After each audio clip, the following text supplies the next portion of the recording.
Karl Bushby set out to do what no human in history had ever done: walk around the entire world. Every single step connected. No shortcuts, no cheats. What began in 1998 at the tip of South America became a jaw-dropping, decades-long odyssey across jungles, deserts, war zones, and even the frozen Bering Strait. He's battled wolves, border guards, starvation, and solitude. This isn't just the longest walk ever attempted. It's a real-life epic driven by obsession, grit, and an unbreakable promise to make it home on foot. Before we start, smash the like button and make sure to subscribe if you haven't, and hit that notification bell so that you won't miss any new stories. 1. The Bering Strait Crossing. In March 2006, Karl Bushby and Dmitri etched their names into exploration history by walking across the frozen Bering Strait. It wasn't just cold, it was merciless. The shifting ice groaned beneath their feet, and visibility often dropped to nothing.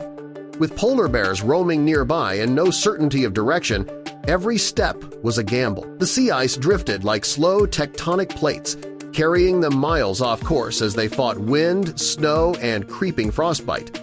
This was no symbolic stunt. 2. He got arrested in Russia. The moment their boots touched Russian soil, the celebration turned to confusion. Local border guards arrested Karl and Dmitri, unsure what to make of two foreign men arriving from across the sea with no vehicle in sight. They were detained in Whelan, a tiny village at the edge of the world, and soon shuffled to Moscow for questioning. What they hoped would be a proud crossing became a bureaucratic nightmare. Russia didn't recognize foot travel across the strait as legal entry. Diplomats got involved. Headlines swirled. 3. Instead of a suitcase, he used a cart. Walking around the world means carrying your world with you. After years of shouldering heavy packs, Karl Bushby designed a rugged, hand-pulled cart to lighten the physical toll of the journey. He called it the Beast, and for good reason. It lumbered beside him through deserts, snowfields, and forest trails, packed with food, maps, camera gear, water containers, and spare boot. Locals often mistook it for a lawnmower or some strange delivery wagon. 4. Walking in temperatures below -60 degrees Celsius. Few people can imagine walking for days on end in weather that turns breath to ice the moment it leaves your lips. However, Karl did just that while traveling through eastern Siberia. Temperatures dipped below -60 degrees Celsius, cold enough to freeze exposed skin within seconds. Each day, he layered clothing with surgical precision, knowing that a misstep in preparation could be fatal.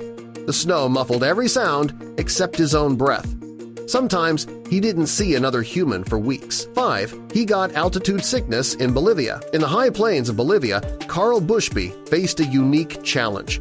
Altitude sickness hit like a wall, dizzying, nauseating, and relentless. He walked through wide, sweeping valleys over 12,000 feet above sea level, lungs working overtime for every breath.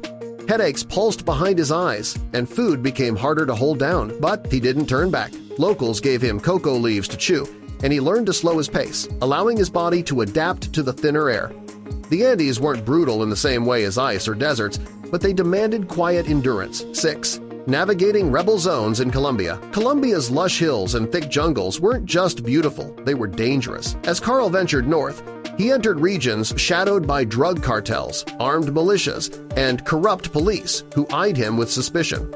Checkpoints weren't predictable. Sometimes they were manned by government soldiers, and at other times by rebels pretending to be them.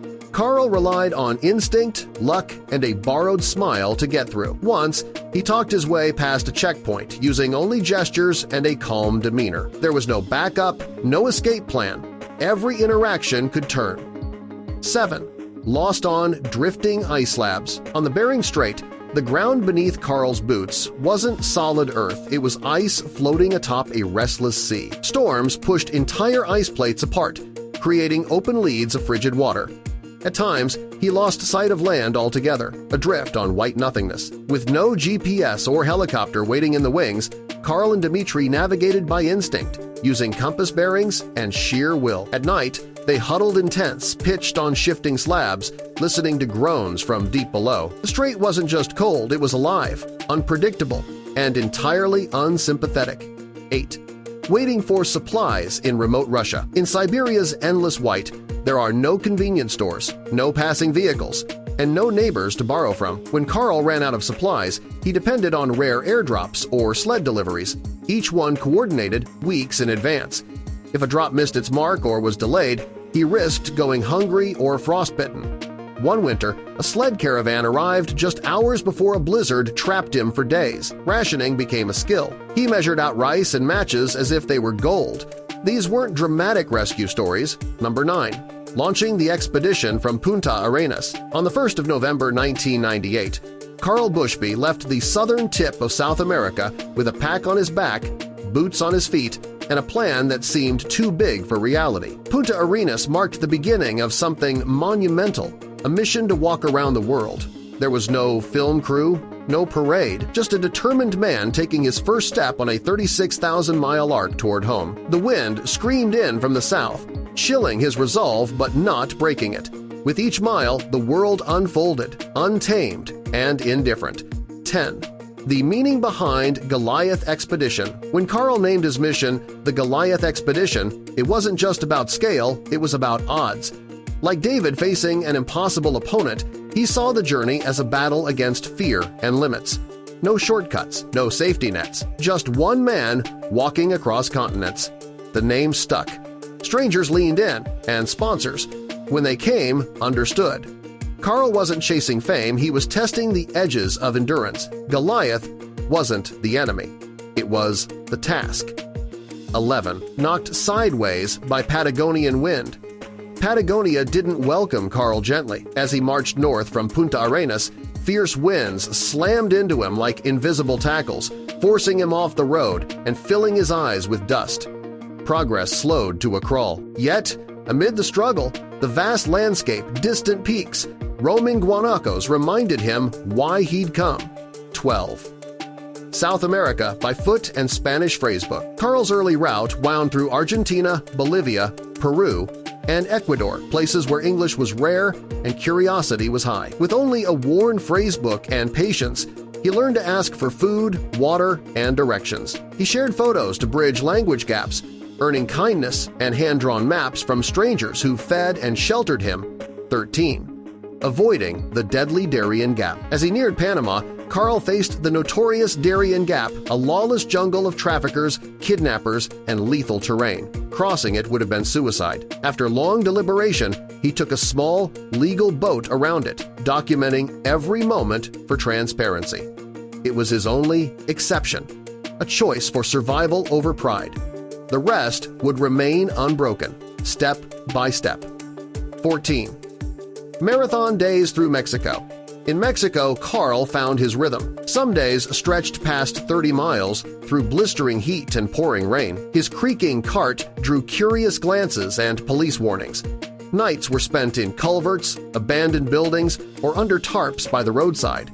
Each sunrise meant more miles forward, always forward. 15.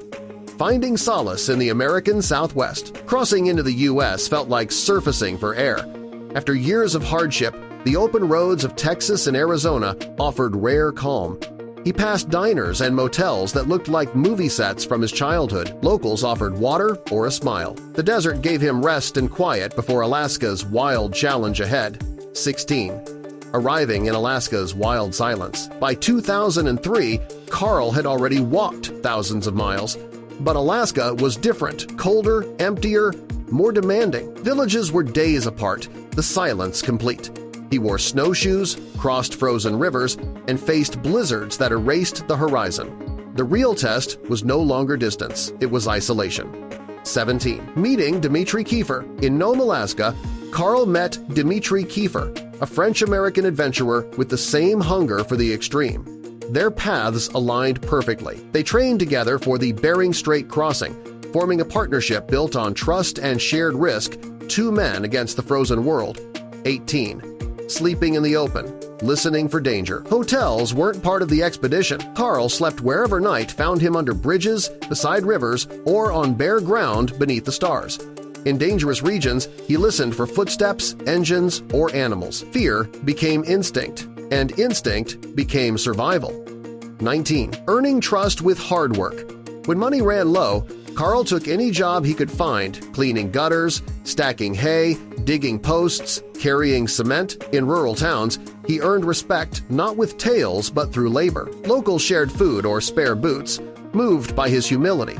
The expedition wasn't just a physical feat, it was a human connection written in sweat and miles.